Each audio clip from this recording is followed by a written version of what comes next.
casuais podem mudar vidas e transformar o curso da história. No caso do Google, foi o encontro casual entre dois cientistas de computação que mudou o curso da internet e a vida de milhões de pessoas. Em 1997, Sergey Brin, um estudante de graduação da Universidade de Stanford, foi escolhido para mostrar o campus a um candidato à pós-graduação, Larry Page. No ano seguinte, os dois estavam construindo um mecanismo de busca juntos em seus dormitórios e desenvolvendo o primeiro protótipo do Google. A Google Inc. nasceu oficialmente em 1998. Todos os dias são bilhões de pesquisas em mais de 150 idiomas no mundo todo. Gigante, genial, controverso, o Google declara que a sua missão desde o início nunca mudou. É tornar as informações do mundo acessíveis a todos. Meu nome é Cláudia Penteado, eu sou editora da Fast Company Brasil e hoje eu tenho a honra de receber para a nossa conversa Fast Co One on One o Fábio Coelho, que é presidente do Google e faz parte dessa história há 11 anos. Bem-vindo, Fábio, e obrigada por estar aqui para essa conversa. Obrigado a você, Cláudia. É um prazer estar aqui com vocês. E vamos ter um papo leve, contar um monte de coisas, ouvir um monte de coisas. Estou aberto a qualquer pergunta. Vamos lá.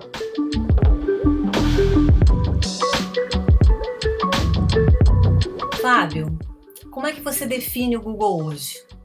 O que ele entrega para o mundo? Há 20 anos atrás, 21 anos atrás, eles comentavam, criaram o Google com a seguinte ideia: tornar toda a informação disponível no mundo disponível e acessível a qualquer pessoa em qualquer lugar. Hoje isso parece relativamente resolvido até um determinado ponto, mas a realidade, se a gente pensar que isso foi dito e como visão foi articulada logo no começo da internet, a gente tem uma ideia da ambição dessa proposta. O papel do Google tem a ver com ajudar a conectar pessoas, empresas, negócios e cidadãos. Aqui no Brasil, nesses 16 anos de presença, a gente só tornou possível essa conectividade, essa inclusão digital, quando a gente entendeu que o papel básico disso é ajudar a sociedade.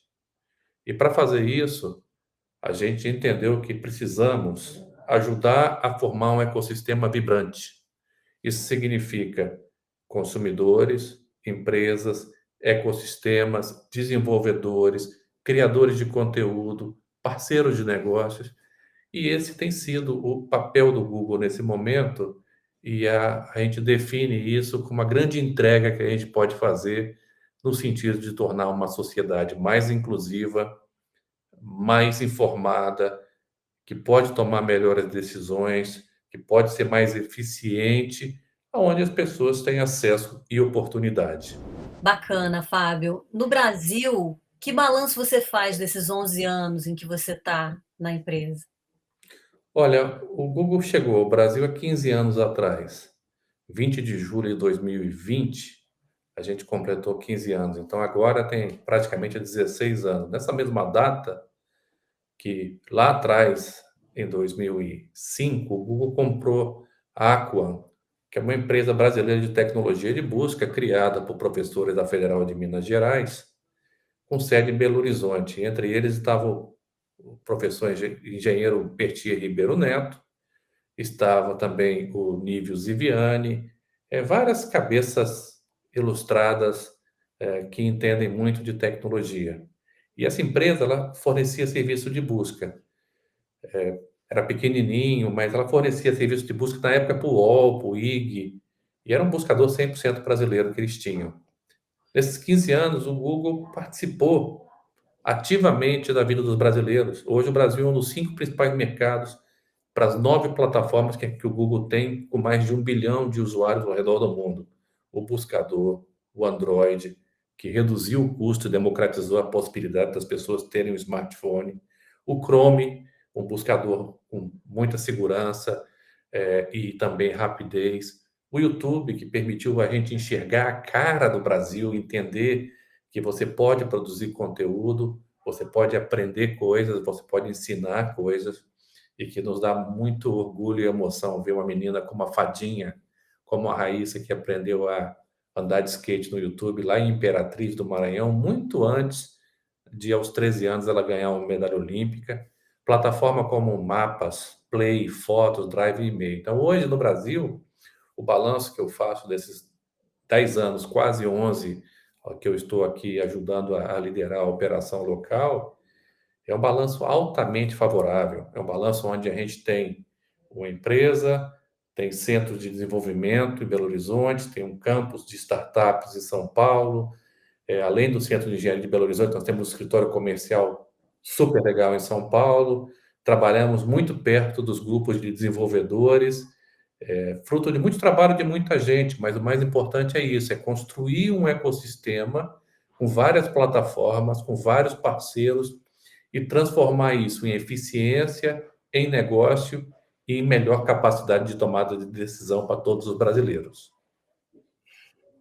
Fábio, como é que você encara os desafios hoje em relação aos desafios que você tinha quando você chegou?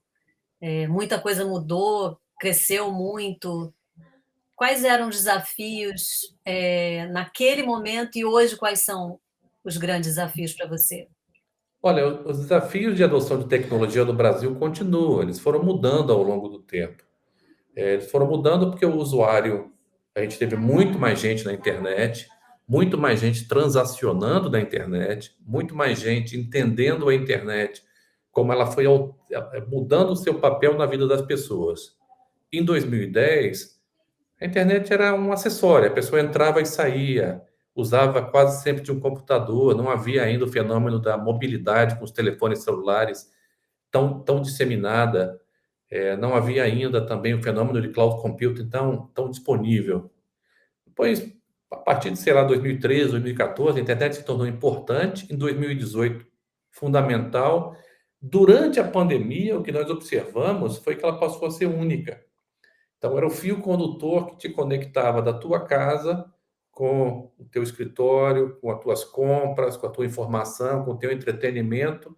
E agora ela vai passar a ter um papel fundamental na medida em que as pessoas vão poder também, estão podendo começar a ir a lojas, a escolas, a pontos de entretenimento, restaurantes, etc., mas que a internet funciona como uma opção, uma alternativa.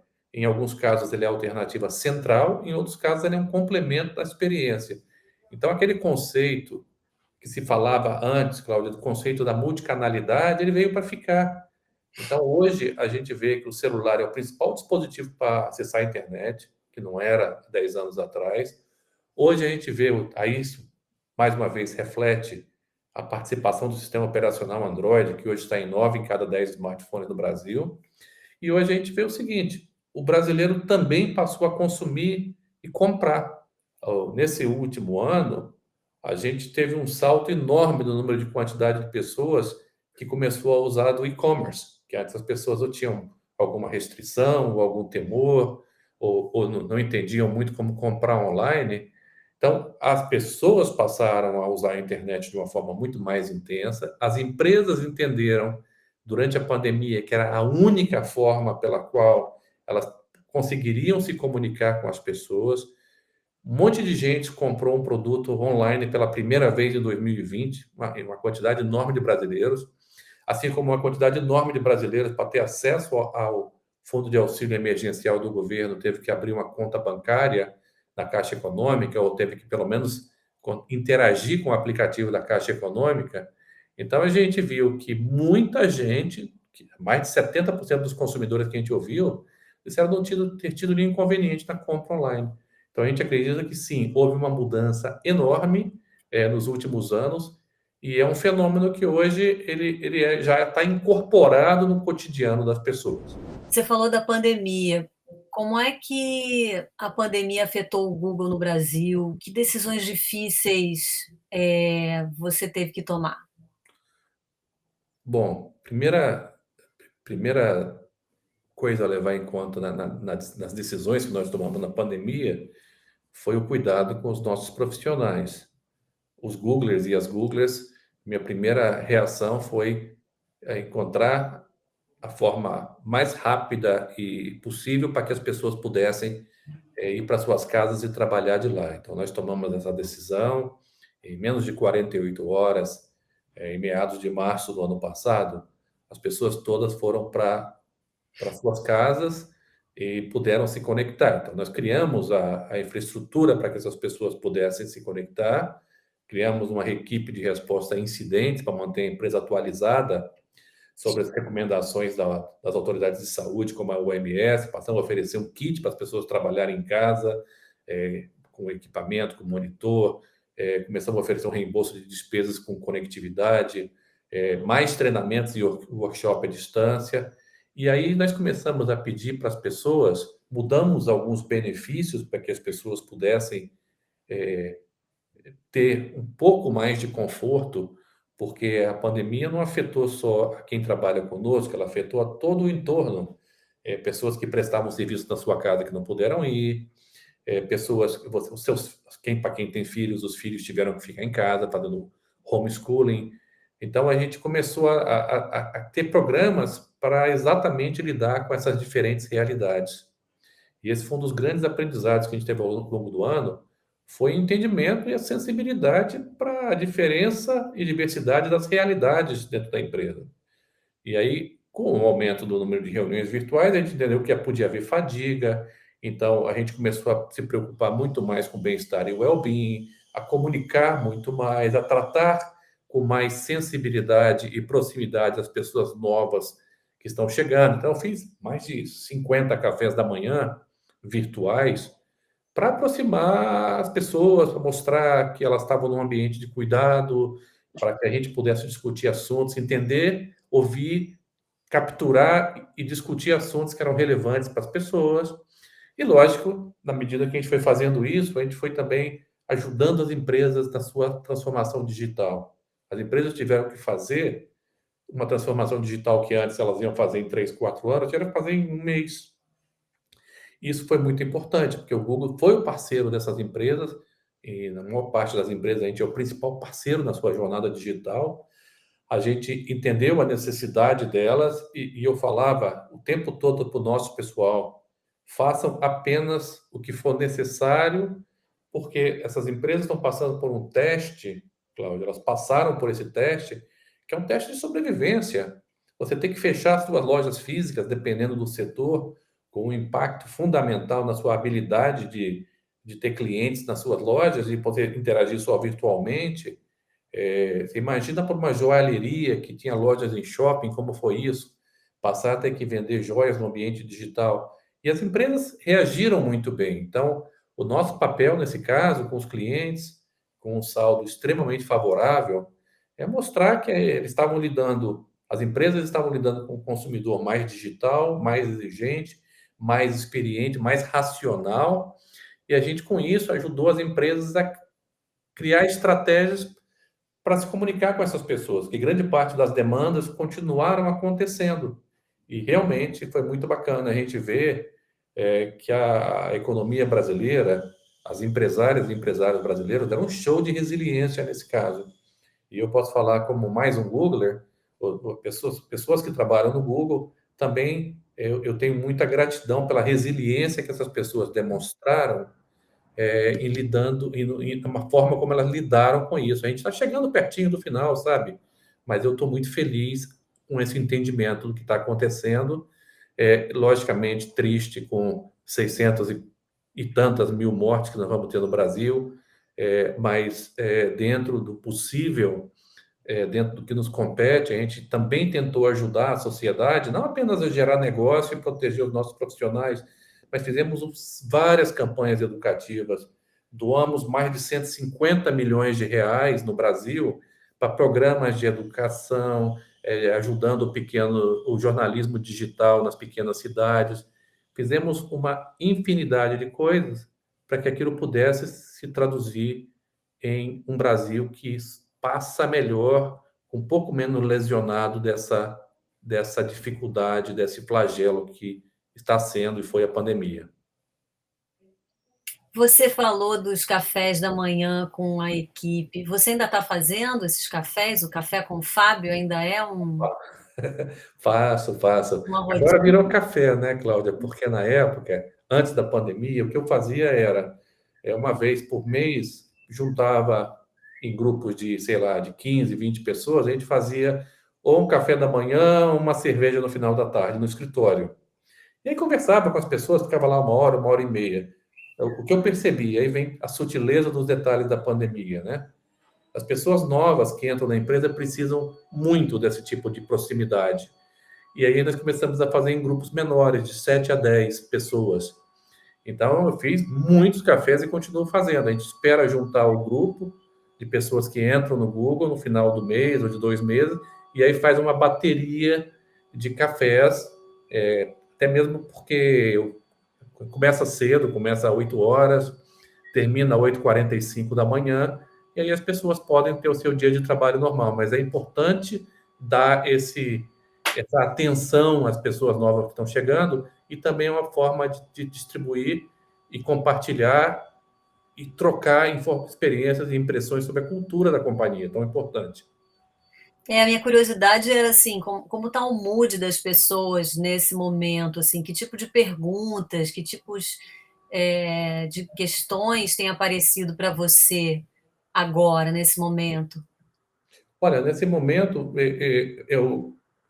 há uma combinação de várias emoções em cada um de nós. O que eu vejo nas pessoas começa com ansiedade, as pessoas estão muito ansiosas em relação a voltar para o escritório, como vai ser, qual vai ser o modelo de trabalho quando a gente puder voltar para o escritório, que deve ser agora no final do ano ou no começo do ano que vem. Também eu acho que é importante as pessoas entenderem que nós temos que ter menos certeza, sabe? Não dá para você achar que você sabe tudo, Cláudia, no momento em que um vírus como esse, ele é um vírus espertinho, ele vai se mutando, vai se transformando. Teve a primeira onda, teve a segunda onda, tem lugar que tem uma variante lá que é mais agressiva.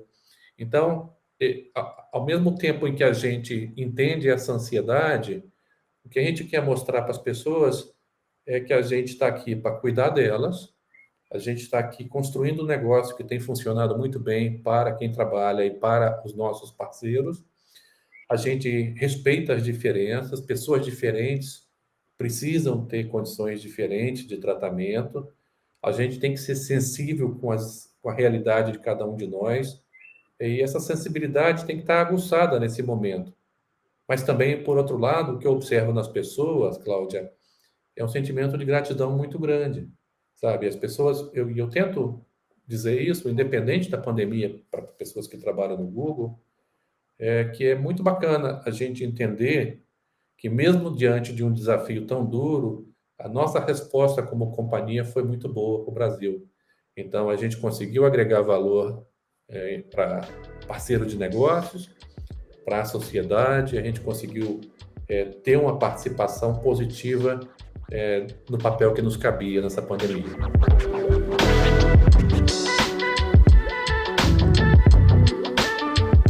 Vamos falar um pouquinho do seu início profissional, Fábio. Você me conta um pouquinho o que você estudou, os dilemas que você teve, os dilemas do jovem Fábio lá atrás, influências familiares que você teve nas suas escolhas. Conta um Tá. pouquinho. Olha, eu estudei engenharia, eu sou lá do Espírito Santo. Quem me conhece de perto sabe que eu fui eu era um menino muito estudioso, filho de um pai e mãe de classe média. Fui estudar engenharia no Rio de Janeiro, na Universidade Federal do Rio de Janeiro. E quando eu entrei na engenharia, eu entrei muito novo, eu entrei quando eu ia fazer 16 anos. Eu eu achei muito árido o negócio da engenharia, sabe? Mas até porque na época a gente não tinha tanta informação compartilhada, eu, eu estudei, me formei em engenheiro, comecei a trabalhar com engenharia, e aí no meu primeiro emprego, na minha primeira semana de trabalho como estagiário de engenharia, a minha chefe, que era uma engenheira muito bacana, que estava cuidando de mim, ela foi desligada da empresa. E quando ela saiu, foi para a sala do presidente, quando ela voltou, ela falou assim, bom, voltou visivelmente abalada e falou, meu Deus, como é que eu vou pagar minhas contas agora? acabei de ser desligada. E aí ela me explicou, Fábio, a empresa tá sem projetos. Isso foi no ano, sei lá, 1984, tá, Cláudia? E aí, naquele momento, o meu aprendizado foi um aprendizado de que eu tinha que construir autonomia profissional para mim.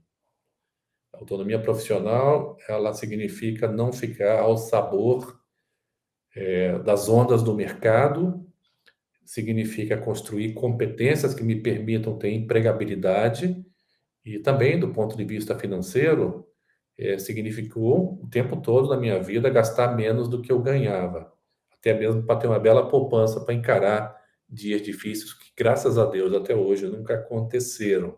Dias difíceis de passar muito tempo sem trabalhar, sem ter uma fonte de receita, sabe? Então eu comecei a entender o que era importante para mim naquele momento, para ter paz de espírito, era a manutenção de determinados conceitos, como autonomia, e para ter autonomia eu tinha que ser relevante. Relevante para as pessoas, relevante para as empresas, aprender o tempo todo, ter uma boa reputação. Eu sempre tentei ser aquela pessoa que, logicamente, você nunca vai ser uma unanimidade, mas eu sempre tentei tratar as pessoas com o máximo de respeito possível, para que quando as pessoas falam, quem é o Fábio? Você contrataria o Fábio? As pessoas falam, Fábio é um cara trabalhador, é um cara que respeita as pessoas, é um sujeito que corre atrás, sempre tenta ter uma visão de resolução de problema, e ele é um cara que, se você contratar, ele é um profissional que pode fazer a diferença para o teu negócio. Então, para mim, essa foi a principal coisa que eu aprendi, tá? Ao longo desses muitos anos de trabalho, foi me manter relevante e tentar construir autonomia e independência profissional. A sua escolha pela engenharia, ela foi uma influência ou ela foi uma coisa que veio de você? Como é que foi isso? É uma curiosidade mesmo. Não, eu era muito bom com números quando criança. Meu pai era um engenheiro. Meu pai sempre foi minha referência, sabe? Meu pai está com 89 anos, está vivo ainda. É É um que bom. sujeito que sempre foi muito querido lá em Vitória, muito respeitado pela conduta dele. Ele é minha mãe. Então, para mim, a engenharia era um caminho natural, fazer a mesma coisa que o meu pai fez. E, de novo, Cláudia, naquela época a gente não tinha tanta informação. Você não abria o Google falando assim, lista de profissões, como fazer um teste vocacional online, não tinha nada disso, né? Naquela época você ia mais ou menos tateando. A tomada de decisões não era tão sofisticada como ela é hoje. É verdade.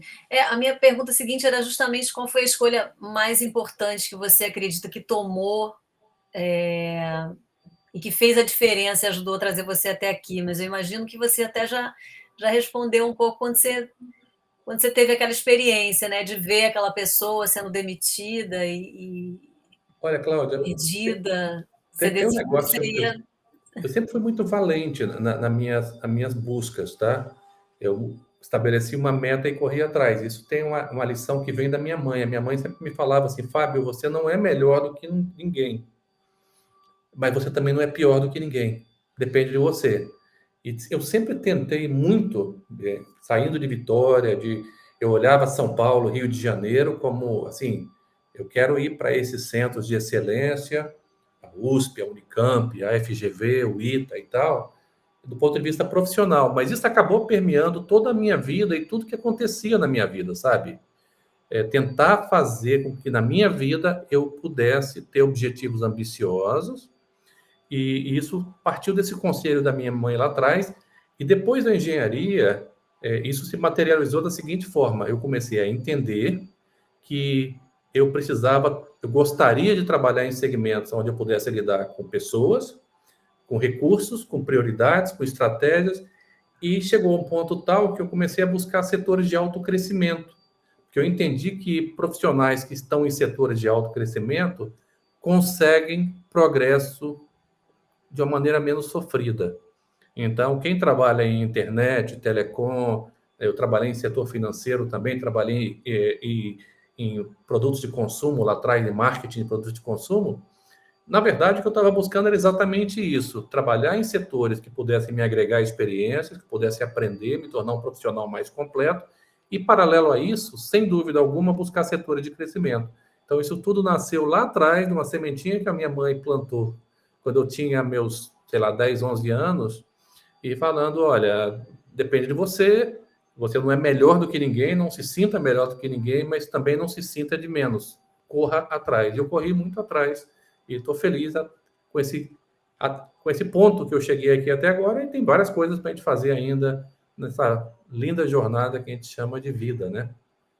É isso aí. Você teve uma diversidade, né, de experiências ao longo da sua carreira. Você dá para identificar o momento mais desafiador dessa trajetória? Olha, Cláudio, eu acho que o momento mais desafiador da minha vida profissional foi quando eu entrei no Google.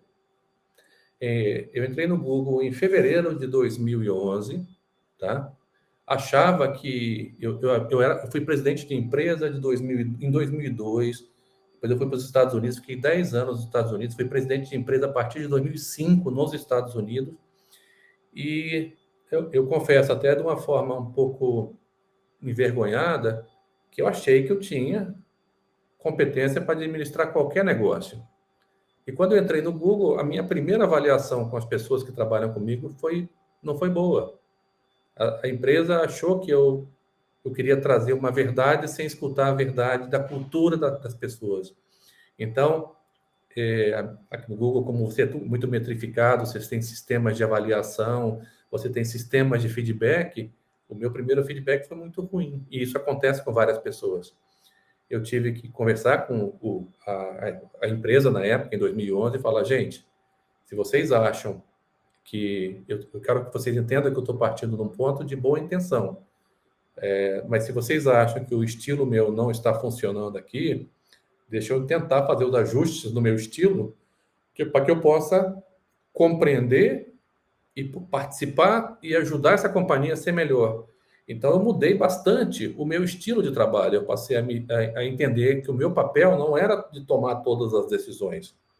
E isso, Cláudia, não é fácil, porque a tendência natural de qualquer pessoa em posição executiva é tentar tomar decisões. O que eu entendi é o seguinte: espera aí, se você tem um monte de gente inteligente, se a informação está distribuída e compartilhada, se as pessoas trabalham em células ágeis de gestão, meu papel qual vai ser qual? O meu papel tem que ser o de trabalhar apenas tomando as decisões críticas, liderar, por exemplo, remover obstáculo para as pessoas, ser uma pessoa que ajuda o grupo como um todo na priorização dessa infinidade de projetos. Então, a minha adaptação a esse modelo colaborativo em 2011 foi bastante difícil, porque eu tive que sair de um comando e controle para o modelo onde eu, logicamente, fui me acostumando com ele. Hoje, 10 anos, 11 anos depois, eu estou muito confortável nesse modelo.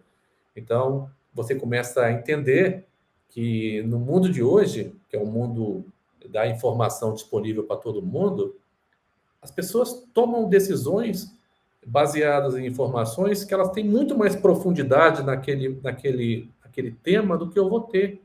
E isso é natural. E nós temos que entender só como aquelas decisões podem coexistir com outras decisões que estão sendo tomadas.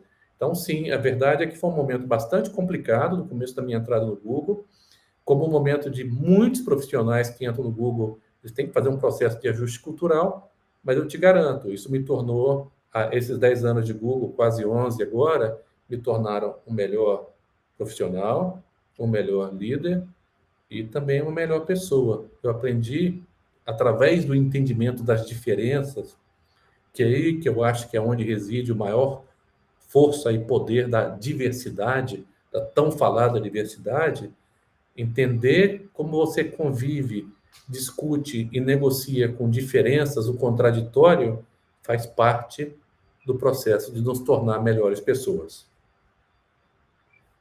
Bacana. Como é que você se define hoje como líder? Que tipo de líder você é? Olha, eu acho que eu sou um líder hoje que eu busco algumas coisas similares do passado, mas confiando muito mais. O que eu aprendi nessa pandemia talvez defina algo que eu li lá nos Estados Unidos em 2004 para 2005, quando eu virei presidente do negócio de internet da AT&T nos Estados Unidos. Um negócio grande, Eu imagino um brasileiro que morava nos Estados Unidos, que deram uma posição de presidência, e os meus funcionários, eles eram todos americanos, e meu chefe era americano. E eu morava em Atlanta, onde 65% dos cidadãos de Atlanta são afro-americanos. Então, a minha pergunta naquela época foi a seguinte: o que levaria essas pessoas a me seguir, a me acompanhar? Qual seria o meu papel? O que seria a minha liderança? Como eu ia inspirar essas pessoas? E como nós íamos juntos levar uma visão para o mercado? Então, o negócio de internet da AT&T estava crescendo 50% ao ano. Eu precisava acelerar esse crescimento naquela época, era uma época maravilhosa nos Estados Unidos, primórdios da internet comercial. E aí eu li um artigo chamado Strengths-Based Leadership, a liderança baseada em forças, não? Em fortaleza. E falava sobre que as pessoas seguem líderes que conseguem focar em 4 pilares: esperança, compaixão, confiança e estabilidade, que é Hope, Stability, Trust, Compassion. E que você tem que ter esses 4 pilares totalmente balanceados para que as pessoas consigam embarcar numa jornada contigo. Eu usei isso muito na minha vida e continuo usando, e na pandemia foi um teste. Então, eu acredito que eu sou um líder que eu tento valorizar, sou muito simples para trabalhar, sabe? Acho que as soluções, as interações pessoais, elas têm que ser transparentes. Eu não sou melhor do que ninguém, eu estou sentado numa cadeira daqui a alguns anos, tomara que não seja agora, mas daqui a alguns anos eu não vou estar mais lá, então eu estou naquela cadeira. Eu sou um líder que preza muito as relações pessoais, as relações de confiança, valorizo as pessoas, luto muito pelas pessoas que trabalham comigo, até mesmo porque eu sei que aquelas pessoas precisam ter esse tipo de crédito para elas poderem fazer a mesma coisa com a sua cadeia de valor, e com isso você distribui a tomada de decisão, distribui o engajamento, distribui a capacidade das pessoas participarem, todas elas juntas, num modelo onde todo mundo entende onde a gente quer chegar. Então, acho que o papel do líder aí nesse caso, a esperança é você dar a visão, a confiança é você ter relações de troca que são íntegras, a estabilidade é você não explodir em qualquer situação, é você ter calma e confiança de que você vai ter que conviver com dias mais difíceis, dias melhores,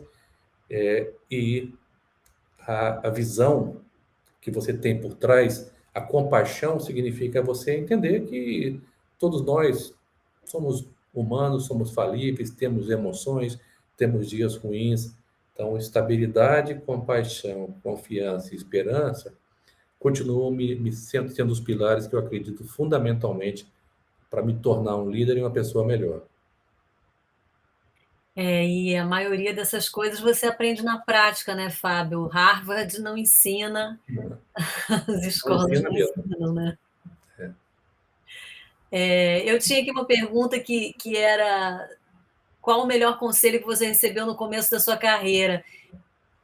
De certa forma, eu acho que aquele conselho da sua mãe lá atrás, né, bem antes de pensar em carreira, ele parece ter guiado bastante você. Você lembra de algum outro conselho, assim, que alguém tenha dado para você no início da sua carreira que foi importante? Olha, para mim, o conselho da minha mãe é o melhor. Você não é melhor do que ninguém, mas você também não é pior do que ninguém. Esse conselho me, me marca todos os dias, sabe? Me dá uma lição de humildade, me mostra a necessidade de respeito a todas as pessoas e mostra que nós aqui estamos, nós não somos, eu não sou nada, eu estou aqui numa cadeira. O que eu sou, sim, eu sou pai, eu sou marido, eu sou filho, eu sou amigo de várias pessoas, mas trabalho é diferente, trabalho nós estamos, sabe, Cláudia? Uma coisa que não foi de início de carreira, mas que me ajudou muito, foi um conselho que eu recebi, que eu passo muito para minhas filhas hoje em dia, se eu puder dar uma versão atualizada disso, que nos Estados Unidos tem um conselho que diz winners make adjustments, not excuses. Quer dizer, as pessoas que realmente estão certo são as pessoas que fazem ajustes o tempo todo. Então, eu continuo tentando mostrar que nós todos estamos longe, muito longe de almejar a perfeição. Nós todos temos imperfeições, mas nós temos que fazer os nossos ajustes e não ficar olhando do porquê que as coisas são assim. Isso vale para conduta pessoal e também vale para trabalho. Fazemos os ajustes e não ficamos produzindo desculpas. Perfeito. Fábio, quem são as pessoas que você admira, que inspiram você? Eu admiro muito pessoas que lidaram, primeiro, pessoas que lidaram com dificuldades, obstáculos e conseguiram, com respeito e dedicação, chegar longe. Hoje no Brasil, por exemplo, eu te digo, uma pessoa como o Eduardo Lira, que fala do Gerando Falcões, que fala o importante não é de onde você veio, mas é para onde você vai. E com uma visão positiva, otimista do mundo. Admiro todas as pessoas que conseguiram chegar além e melhorar o estilo de vida de suas famílias com trabalho, sabe? Com trabalho, com integridade, com respeito. Eu acho que, para mim, esse é o valor mais importante. Pessoas que conseguiram ter um impacto social, familiar, através da sua mais-valia.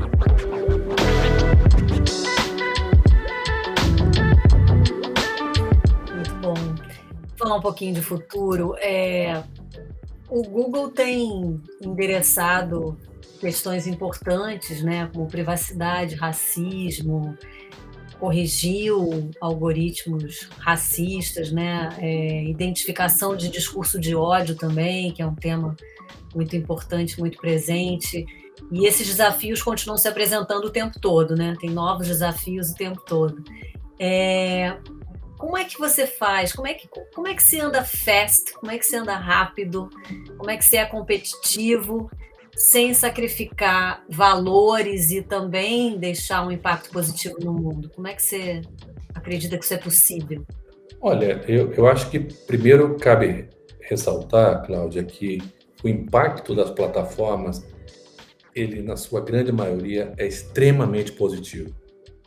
O impacto da inclusão, o impacto econômico, por exemplo, em 2020, a gente tem um relatório do Google, fala que o impacto econômico é de 67 bilhões de reais na economia brasileira, apenas quando a gente fala de alguns produtos nossos.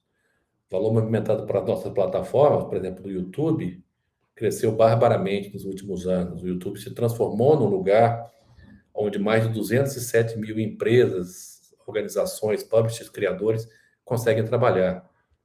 O Google também fomentou o ecossistema de startups brasileiras. São 250 startups que já passaram pelo campus que a gente tem ali, o Google for Startup Campus, ali no Paraíso, né? Na Oscar Porto.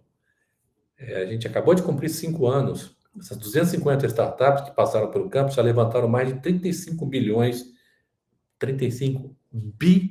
de reais de investimento até hoje.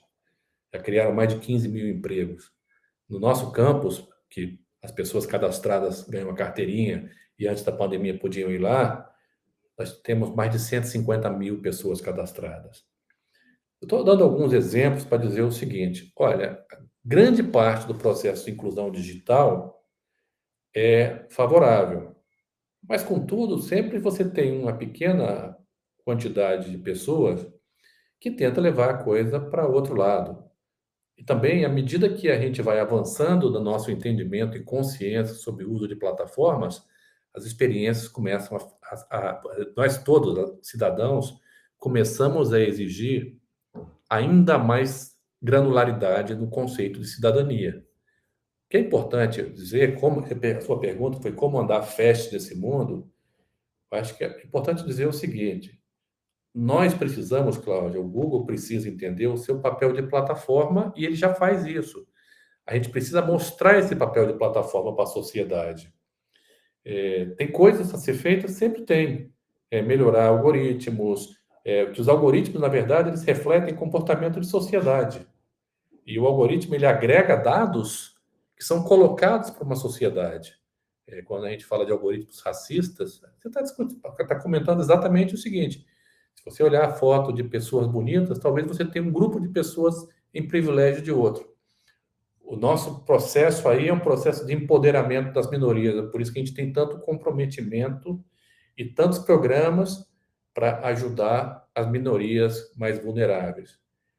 Com relação ao processo de discurso de ódio que você colocou, a verdade é que a sociedade, nós todos temos que juntos trabalhar para mostrar o que é aceitável, o que não é. Mas o Google não pode se arvorar do papel de juiz. O papel de juiz cabe à justiça. O papel de definir quais são as normas sociais que são aceitáveis, que é um papel extremamente complexo, ele cabe à sociedade. E quando as empresas se desviam muito desse papel, ou algumas, alguns atores que atuam nas plataformas se desviam muito desse papel, cabe às plataformas trabalhar com a justiça e com a sociedade para a gente poder estabelecer os limites do diálogo. Mas a verdade, que eu acho que precisa ficar claro para todos nós, é que a democracia, ela também significa aceitar o contraditório, significa entender que as pessoas têm direito à opinião. Existe uma diferença entre ter direito à opinião e ter direito a falar qualquer coisa, porque crime de ódio, racismo, homofobia, calúnia, difamação não podem estar presentes nas plataformas. Então, a definição do que é calúnia, difamação, crime de ódio não nos pertence, ela pertence à justiça, sabe? Então, nós temos trabalhado muito com o Ministério Público, temos trabalhado muito com a justiça para que a gente possa mostrar à sociedade, às entidades que trabalham com validação de notícia, remoção de fake news, reafirmação de conteúdos de qualidade, nós temos que trabalhar para mostrar exatamente isso, Cláudia, que o Google, o seu papel de plataforma é um papel de apolítico, não é dono da verdade, apoia a democracia, entende que existe o contraditório, mas no nosso papel de plataforma, nós não podemos ser os donos da verdade, tá? Entendi. Você diria que a inteligência artificial é o principal caminho para o presente e para o futuro do Google? Eu acho que inteligência artificial é um caminho espetacular, também tem computação quântica, também tem cloud computing com machine learning. Quando você junta todas essas esses fenômenos juntos, a gente começa a entender como a gente consegue gerar negócios mais eficientes, é, resolver problemas que até agora não foram resolvidos em relação a doenças, em relação a planetas, em relação a sensores, em relação a melhor leitura de ambientes, uma leitura de um desmatamento, leitura de um cultivo agrícola, de um entendimento de trânsito, deslocamento de pessoas, reconhecimento de padrões, e tudo isso são experiências que vão ficar ainda mais presentes nas empresas e na vida do cidadão. A gente está nos preparando para ajudar as empresas disso aí, para ajudar as pessoas disso aí. Sim, eu acredito que tem muita coisa vindo e o Google está investido muito em cloud computing para que a gente possa estar ajudando as empresas nessa nova jornada que está vindo por aí.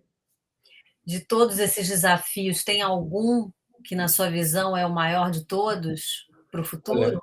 tem, e eu não sou exatamente a pessoa correta para falar dele, tá? Mas eu acho que a computação quântica ela vai ser um breakthrough. O que a gente vai poder fazer no futuro com a computação quântica, a gente nem imagina ainda. No Brasil, onde é que você enxerga as principais oportunidades para o Google hoje?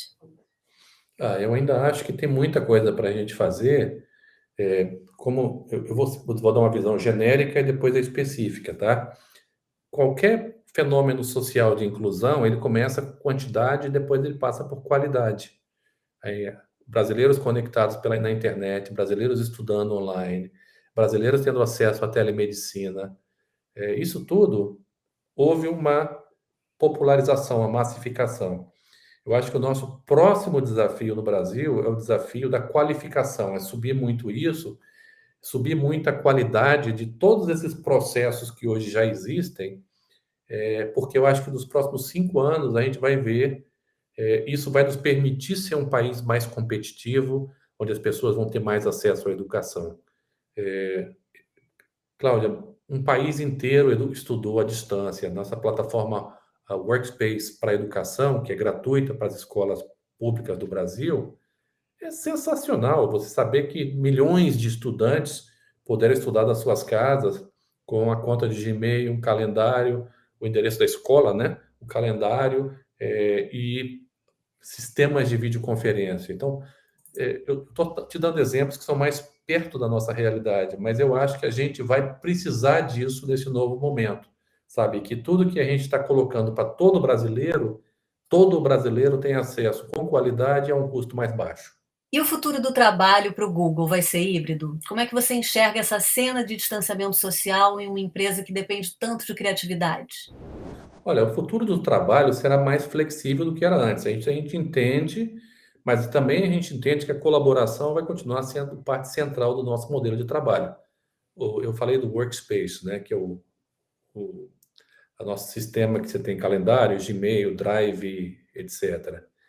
Isso é uma ferramenta fundamental de colaboração, que a informação esteja distribuída, as pessoas conectadas, a gente podendo trabalhar e podendo se informar. Logicamente que o outro modelo de colaboração, que é o físico presencial, onde as pessoas conseguem trocar ideias numa sala, num cantinho assim do escritório, vai continuar sendo muito importante. Então, a gente acredita que a experiência de estar no escritório é parte importante dessa cultura. A gente vai adotar um modelo híbrido em algum momento dos próximos 3 meses, onde as pessoas devem passar, na média, cerca de 3 dias no escritório, 2 dias de home office.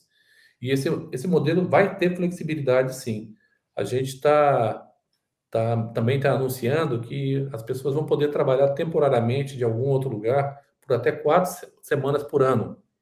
Eu, por exemplo, poder passar uma semana lá com meus pais, 2 semanas lá trabalhando lá em Vitória com eles. É muito legal isso.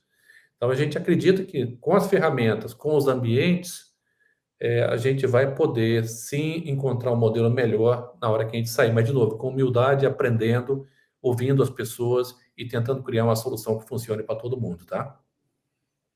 Bacana. Só para finalizar, Fábio, você trabalha hoje numa empresa que é desejada, né? Você está numa posição muito desejada. Que conselho você daria para quem sonha ser o Fábio Coelho? Olha, sonhe em ser você mesmo. Eu sou um ser humano cheio de coisas legais e com as minhas falhas também, sabe, Cláudio? Eu acho que desde pequeno eu aprendi na minha casa que a gente. Minha mãe me dizia, Fábio, subir na vida é questão de valores. Não é dinheiro que te faz melhor, não é um cargo que te faz melhor, mas é você poder estabelecer objetivos que buscam valorizar coisas que você gostaria de ser ou gostaria de ter na sua vida. Na minha vida específica, e eu te comentei durante essa nossa conversa, eu tentei muito esse conceito da autonomia. Eu estou muito feliz hoje. Eu consegui relativamente, continuo trabalhando para que essa autonomia se mantenha, sabe, Cláudia? Então, o conceito é: busque coisas que você gosta, busque coisas que você é bom, trabalhe duro, respeite as pessoas, seja íntegro e construa alguma coisa que transcenda o trabalho. Trabalho e família, trabalho e amigos, trabalho e impacto social. Entenda qual é a sua paixão, e com isso você vai conseguir ter um equilíbrio que varia de pessoa a pessoa. Eu tenho tentado trabalhar, como sempre, no meu, mas quem sou eu para poder dizer qual é a receita de sucesso de outras pessoas? A minha receita de sucesso é poder botar, primeiro, ajudar a minha família, ajudar a educar as minhas filhas, ajudar a ter algumas experiências legais com a minha família e proporcionar a eles e a elas, eu tenho 3 filhas, né? Uma experiências de vida que melhorem tanto do ponto de vista acadêmico, quanto viagens, quanto algumas coisas legais. E enquanto eu vou fazendo isso, eu vou construindo um pouco do meu papel, que eu acho que o Google me ajudou muito nisso, que é ter um impacto social no nosso país. Antes de mais nada, eu sou um brasileiro, tenho uma gratidão enorme por tudo que eu consegui estudando em escola, em universidade pública, e eu acho que a gente tem um papel de devolver um pouco para aquilo que nos foi dado, aquilo que nos foi dado. Então, essa seria a minha mensagem, tá? Maravilha. Obrigada, Fábio. Foi muito bom receber você, ouvir você. Cláudia, muito obrigado. Qualquer coisa que você precisar, conta com a gente.